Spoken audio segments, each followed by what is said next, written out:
শান্তি শৃঙ্খলা প্রতিষ্ঠার জন্য, আইনের শাসনের জন্য, আমাদের গণতান্ত্রিক অধিকার প্রতিষ্ঠার জন্য, আমাদের সাংবিধানিক অধিকার নিশ্চিত করার জন্য, এগুলো করার জন্য আমাদের সকলকে ঐক্যবদ্ধ হতে হবে। এবং আমরা সেই ঐক্যমতের ভিত্তিতে কিছু সংস্কারের প্রস্তাব আমরা করেছি জাতীয়ভাবে, সেগুলো আমরা প্রতিপালন করব ইনশাআল্লাহ। আমরা সব সময় বলি যে স্বাক্ষরিত জুলাই জাতীয় সনদের পক্ষে আছে বিএনপি। স্বাক্ষরিত জুলাই জাতীয় সনদ যেটা ঐক্যমতের ভিত্তিতে স্বাক্ষরিত হয়েছে তার প্রত্যেকটি আমরা বাস্তবায়ন করবো ইনশাআল্লাহ। অক্ষরে অক্ষরে জুলাই জাতীয় সনদের প্রত্যেকটি প্রস্তাব আমরা যেটা ঐক্যমতের ভিত্তিতে স্বাক্ষরিত হয়েছে সেটা আমরা বাস্তবায়ন করব। কিন্তু জুলাই সনদের বাইরে আমাদের কোনো বক্তব্য নাই। যেটা জাতীয়ভাবে ঐক্যমত্য হবে সেই বিষয়ে আমরা ঐক্যবদ্ধ, যেটা ঐক্যমত্য হয়েছে সেই বিষয়ে আমরা প্রতিশ্রুতিবদ্ধ, অঙ্গীকারাবদ্ধ।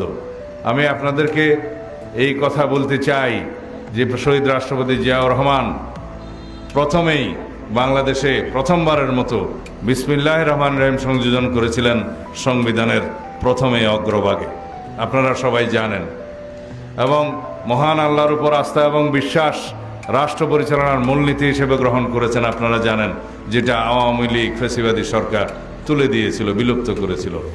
আমরা প্রতিশ্রুতি দিয়েছি, আমরা যদি দায়িত্বপ্রাপ্ত হই ইনশাআল্লাহ আমরা সংবিধানে রাষ্ট্র পরিচালনার মূলনীতিতে প্রস্তাবনায় মহান আল্লাহর উপর আস্থা এবং বিশ্বাস পুনরায় সংযোজন করব ইনশাআল্লাহ। ভিতরে আবার ঢুকতে চায়, এটা নিয়ে কাজ হবে না, কারণ আমরা তাদেরকে অলরেডি মোকাবেলা করে এসেছি। আমরা ঢাকা শহরকে, ঢাকাবাসীকে আহ্বান জানাবো যে আপনারা ঢাকাতে যারা চান্দাবাসী আছে চান্দাবাসীকে আপনারা প্রতিরোধ করুন। কারণ ঢাকার যে ঐতিহ্য রয়েছে এই ঐতিহ্যের সাথে চান্দাবাসী যায় না, দুর্নীতিবাজ তারা এই ঢাকাবাসীর সাথে যায় না।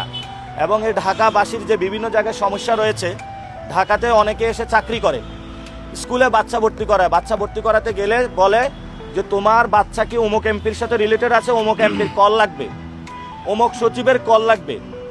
তো ওনার বাচ্চা হলো পড়াশোনা করে বাসায়, তাহলে তো সারাদিন এমপি মন্ত্রীদের পিছনে হলো শোডাউন দিবে। এই জন্য বিভিন্ন স্কুলের যারা প্রধান শিক্ষক রয়েছেন, গভর্নিং বডিতে যারা রয়েছেন, আমরা আপনাদেরকে আহ্বান জানাবো দেশের যারা ভবিষ্যৎ, আমাদের শিক্ষিত জনগোষ্ঠী যারা হবে, বাচ্চা সন্তানদের ভবিষ্যৎ নষ্ট করবেন না। এটা ডিরেক্ট একটা বাচ্চা সন্তানকে হত্যা করার চেয়েও ভয়ঙ্কর। আপনি তার শিক্ষা ব্যবস্থার পথরুদ্ধ করে দিচ্ছেন।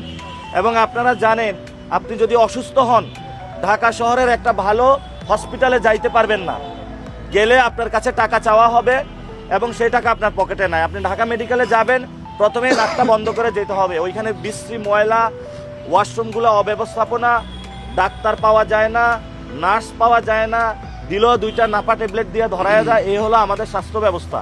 এখন এই সকল জিনিস পরিবর্তন করতে হলে আমাদের এই ইলেকশনে গণভোটে হাতে সিল মারতে হবে। যদি আমরা হাতে সিল মারি তাহলে আমাদের জীবনযাত্রার মান উন্নয়ন হবে। যে বিষয়গুলো বললাম এগুলো নিয়ে ইনশাল্লাহ আমরা কাজ করব।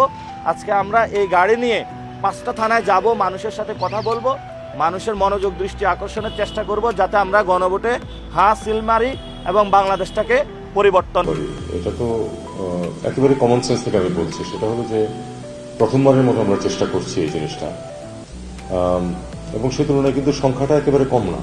আমি যতটুকু জানি ভারতের মতো এত বড় দেশে এবং একই সংখ্যা 15 লাখ মতো। সেক্ষেত্রে যেটা হচ্ছে যে টিডিং ট্রাবল যেটাকে বলে এটা হবেই। এবং আমাদের যারা এই রাজনীতির ক্ষেত্রে বিচরণ করেন তারা সবাই যে পারফেক্ট মানুষ তা না, কোনোখানেই পারফেক্ট মানুষ নেই। তো কেউ এটাকে মিসইউজ করার চেষ্টা করবে, এটা তো অবাক হওয়ার কিন্তু কিছু নেই। আমাদের চেষ্টা করতে হবে যেন মিসইউজ না হয়, এবং যখনই কিছু জানা যাবে সেটা এনকোয়ারি করা হবে। এনকোয়ারির নির্দেশ হয়েছে বলে আমি জানি, এখন কতটুকু এগিয়েছে আমি ঠিক করতে পারছি।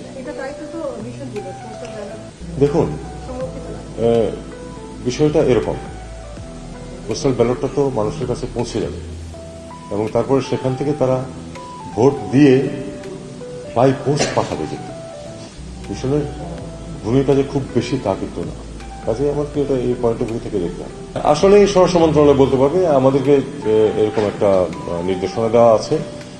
আসলে আপনারা জানেন যে নির্বাচনের সময় অনাকাঙ্ক্ষিত পরিবেশ সৃষ্টির চেষ্টা হতে পারে। অনেকেই যারা কাম্য না ঠিক তারা এসে হাজির হয়ে যেতে পারে। এই জন্য আমরা তো ভিসা বন্ধ করছি না, ভিসা নিয়ে আসুন, যে কেউ আসতে চান, যাদের পারপাস ঠিক থাকবে তাদেরকে আমরা আসতে দেবো, কিন্তু হুট করে কেউ হাজির হয়ে না যায় এই জন্য।